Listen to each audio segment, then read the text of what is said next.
Yo, good day mga kuys, and here we are in chapter 5 for our integral calculus, and this is your kuys Jram, and welcome again sa ato lectures. So first is the synopsis. So the definition: area under curve, volume of solid of revolution, which is na siya tulo ka buok na method, which is the disk method, washer or ring method, shell method, and then multiple integrals, then sample problems.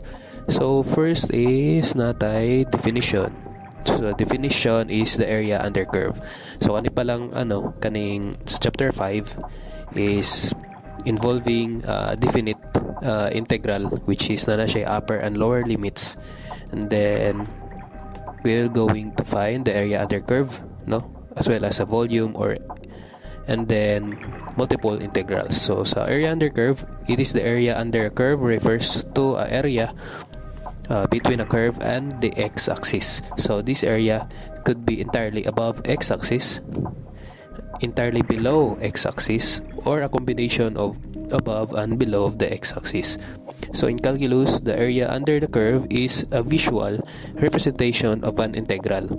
So often the area under curve can be interpreted as the accumulated amount of whatever the function is modeling. So makita ninyo sa right side sa atong slide. So nana siya mga functions, and these functions represented by these curves. So if unsa ning curves mo ning linya nimo diri that crosses your Cartesian plane from positive to negative, or depende na lang pod if unsay mabuo sa imong functions na linya or curve. And then the area under it that lies sa imong x-axis will be the area na gipangita sa imong integration. So as mentioned, the area under curve can be approximated with rectangles equally spaced under a curve as shown below. So this approximation method for the area under a curve is called Riemann sums. So naka-shape siya into rectangles. So kana na area is subdivided equally by these rectangles or kanina mga areas. So kana po siya is makuha siya by katong imuhang limits, upper and lower limits, then gisubdivided lang siya na. So let's proceed for the next slide. So area under curve formula, it is the area under curve between 2 points is found out by doing a definite integral. So between 2 points, so tumoto kay where a and b, upper and lower limits. To find area under a curve, y is a function of x. So between x is equals to a and x is equals to b, and integrate y is equals to function of x. So between the limits of a and b. So this area can be calculated using integration with given limits. So muna siya ang imong graphical interpretation. So formula to calculate the area under curve is the formula under area the curve is equals to a and b. So definite lang gyapon siya na integral. So na kay upper and lower limits, then na function pod nimo. So let's try to solve an example. So calculate the area under curve or a function which is function of x is equals to 7 minus x squared. Then the limit is as given as x is equals to negative 1 to 2. So normal lang siya na integration or definite integration wherein napog kay limits upper and lower. So the area makuha lang dahil nimo nga 18 square units.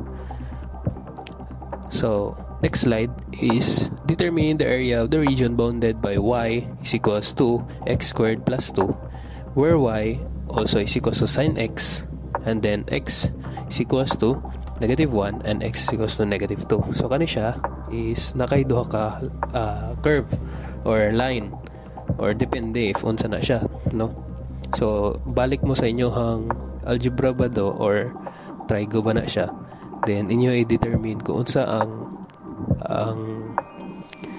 ang function sa isa ka curve or parabola, then kung unsa pod ang function or equation sa isa ka line, para dali na ninyo ma-determine if linya ba ni siya or parabola.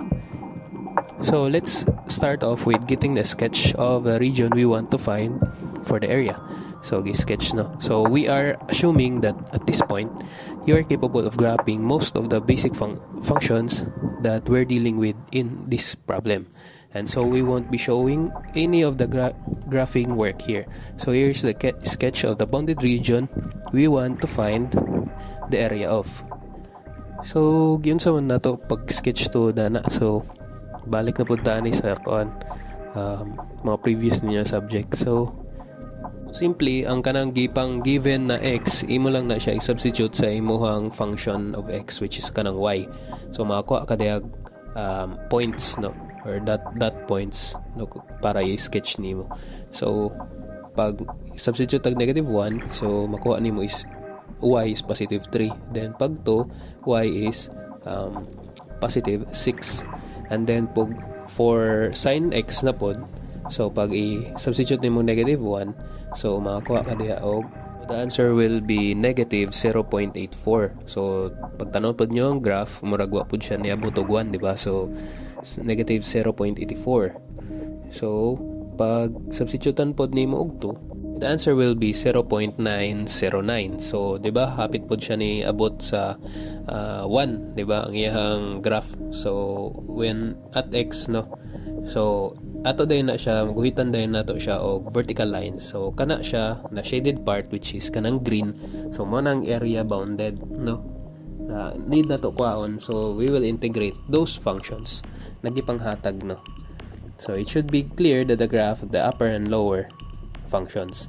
So next we were given limits with x. So katong x na din na. So no.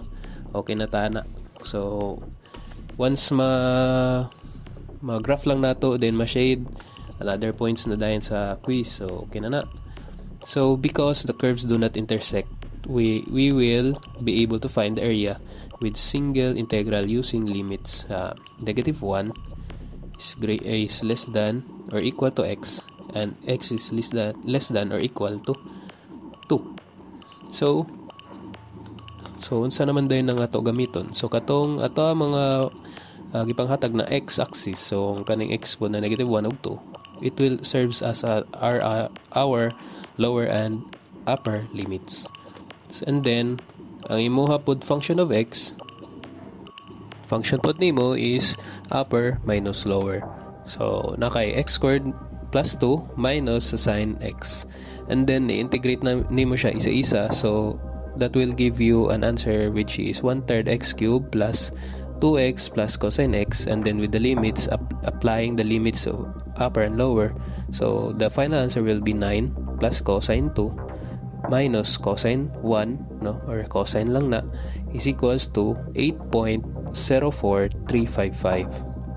square, wala ko siya gihatag no. So pwede mag-assume na lang kadiha square unit.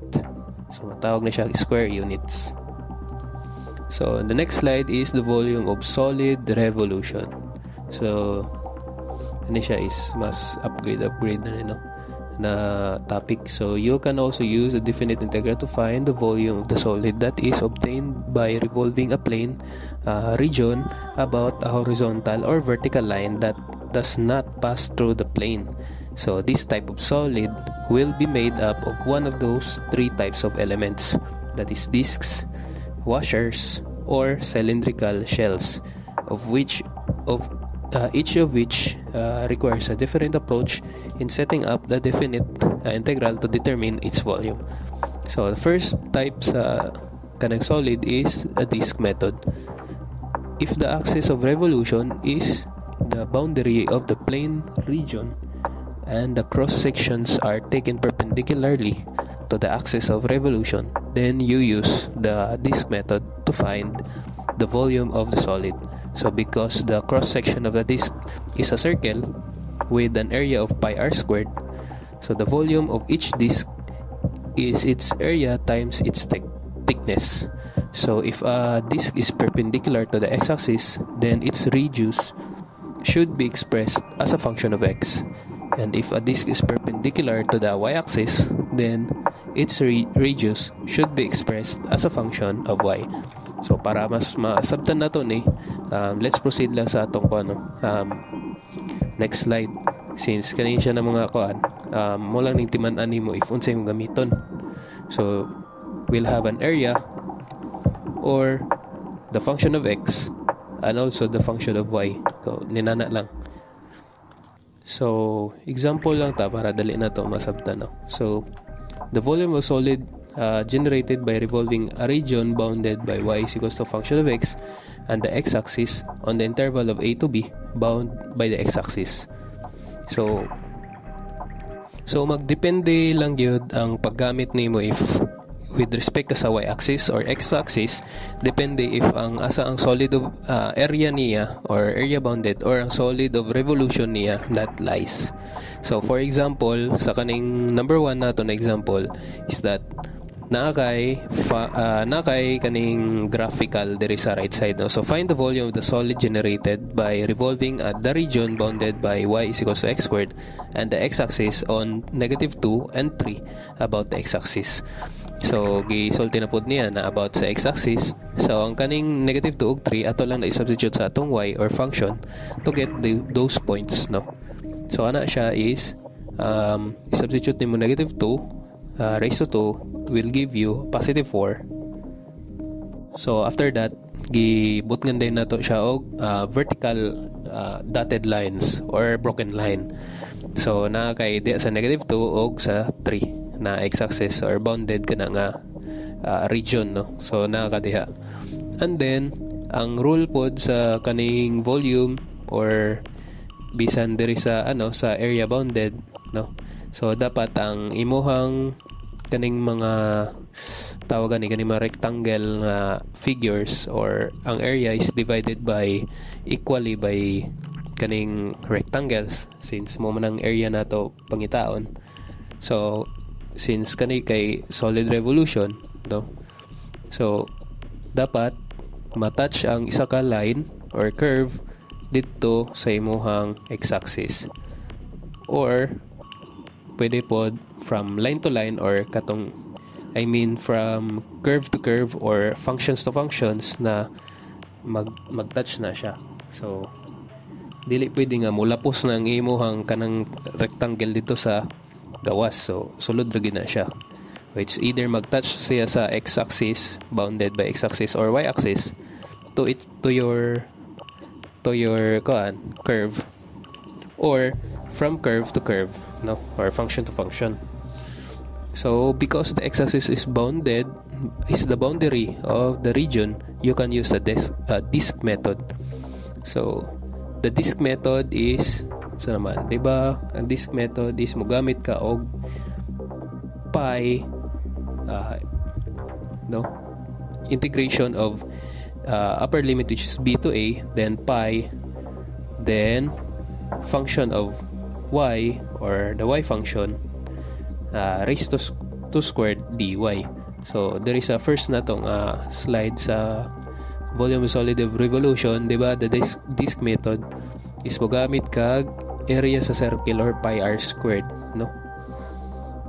The volume of this area times its thickness because a cross section of a disk is a circle with area pi r squared.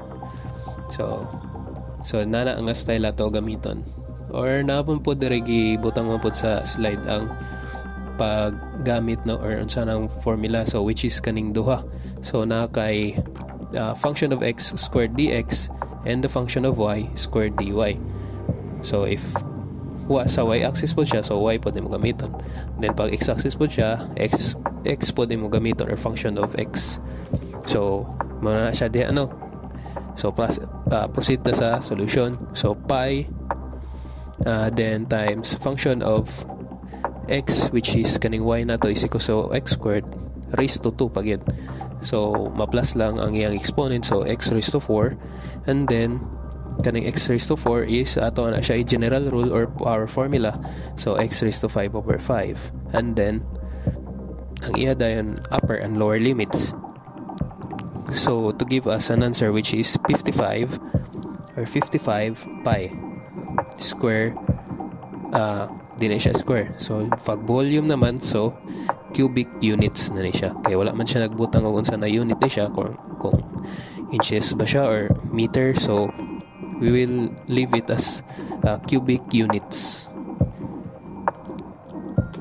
So second method is the washer method. If the axis of revolution is not boundary of the plane region, the cross sections are taken perpendicular to the axis of revolution. So you use washer method to find the volume of the solid. So think of the washer as a disc with a hole in it, or as a disc with a disc removed from its center. So if R is the radius of the outer disc and R is the radius of the inner disc, then the area in the washer is pi R squared na outer minus pi R squared na inner.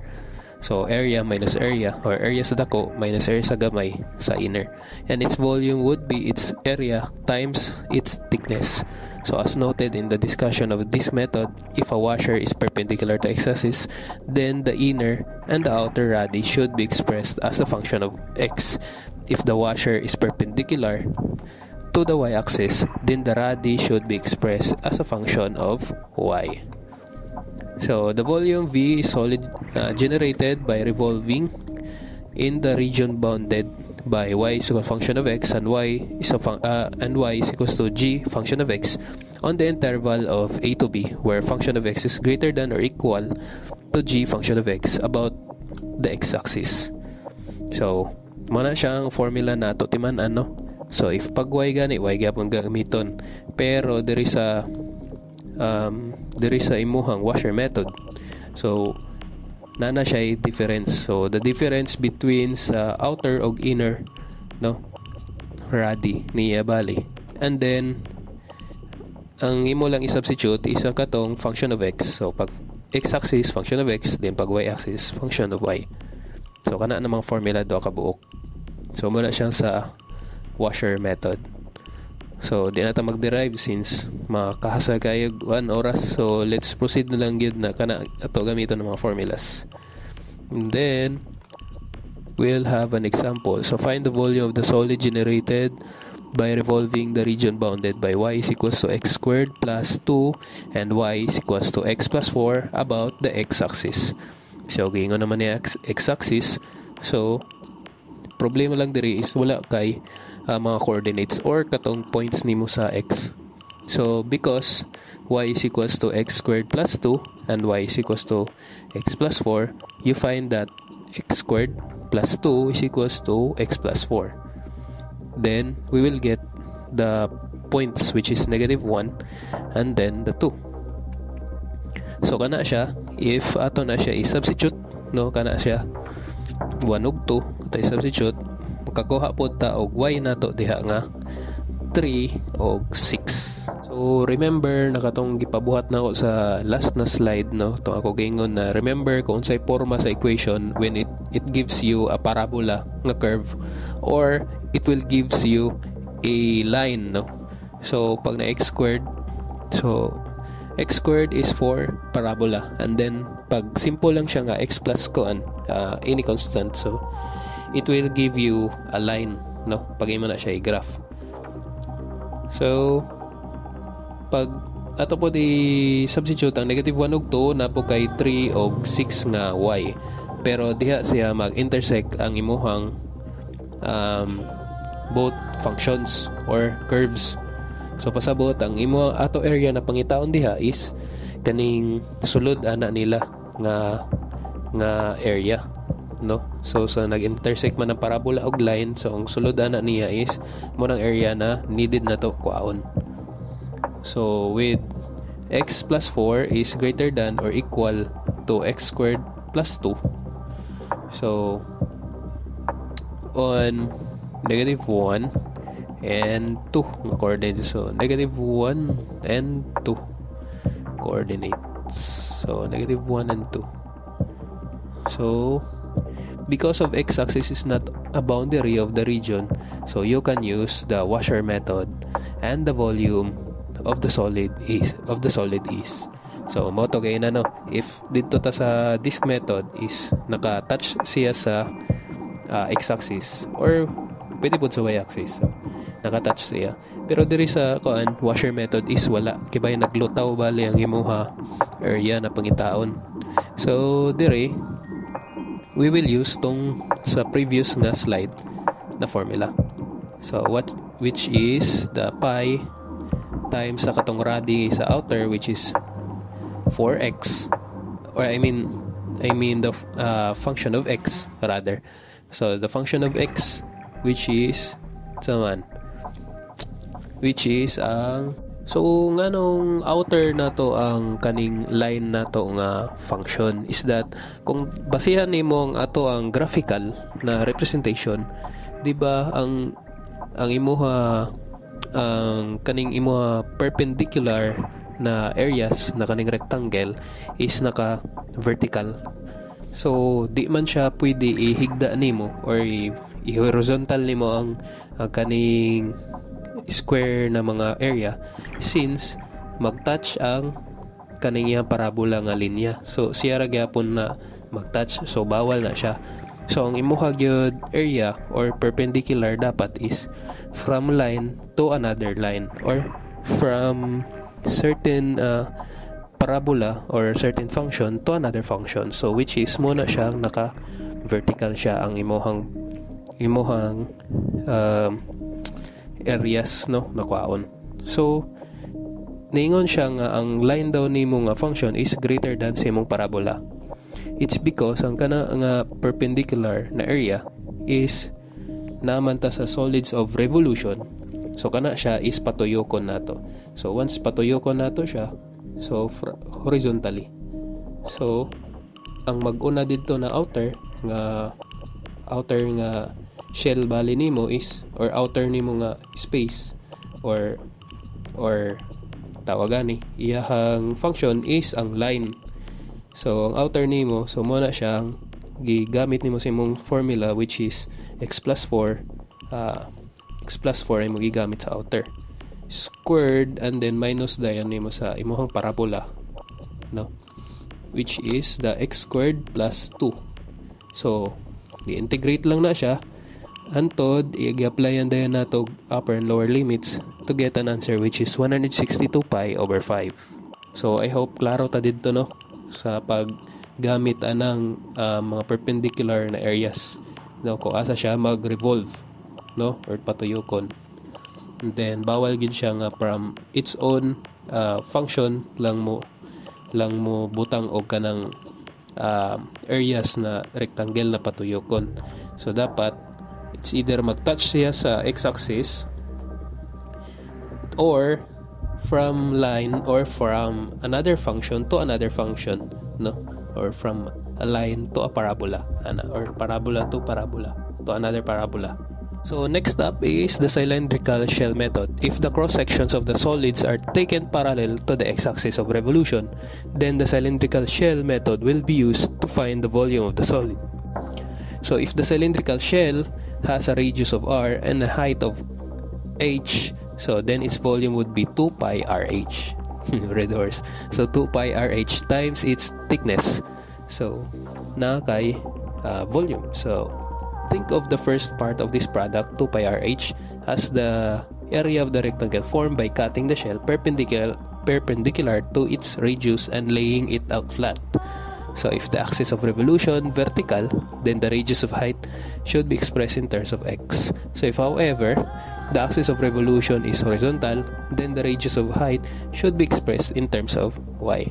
So the volume of solid generated by revolving the region bounded by y is equals to function of x, then the x-axis on the interval of a to b, where the function of x greater than or equal to 0, then the y-axis is about the y-axis, so integration of a to b 2 pi x fx, and then if the region is bounded by x, no, is equals to function of y, then the y-axis will be in interval of a to b, so kabaliktaran din sa itong primero nga formula.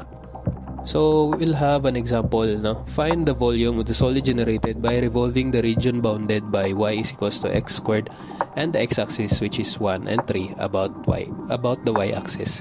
So natay function of which is y is equals to x squared, then naghatag na siya dan og 1 ug 3 nga mga points sa x-axis. So right now ato na siya i-graph. So pag graph na is na kay parabola. So kabalo naman ta if na x squared, so parabola na siya. Kaso dapat ato po na siya sure since aka ng 1 ug 3 ato na substitute sa y para makakuha ta og y na mga points kung asa siya mo landing, no? So and then pag tan-aw nimo, then asa man dayon nato is ibutang ang mga perpendicular na mga areas. So bawal siya nga hanging or horizontal nato nga naman since dili man siya area bounded by another or gi-enclosed by another function or curve. So kung horizontal nimo, so naglutaw, so wala siya hanging, wala kay makuha din area. So dapat ang imuha rectangles or naka-perpendicular, so dapat naka-vertical. So it will touch the x-axis as well as ang imuhang lines. So ang limits lang niya is from 1 na x-axis o 3 na x-axis. So muna siyang broken line diha siya bounded or diha siya taman. So in using cylindrical shell method, the integral should be expressed in terms of x because of the axis of revolution is vertical. So x-axis na style ato gamiton sa cylindrical shell, no? Since ang imuhang axis of revolution is vertical. So the volume V of the solid is 2 pi. So ito yung formula. So 2 pi x function of x. So 2 pi x times function of x niya, which is x squared. So integrate general rule, power formula. So x4 over 4 and then times 2 pi, pero ang kaning x4 over 4 is ato pabot nga og upper and lower limit, so to give us an answer which is the 40 pi cubic units. So the next slide will be a table na lang, no, and then mo na lang ni inyo reference also.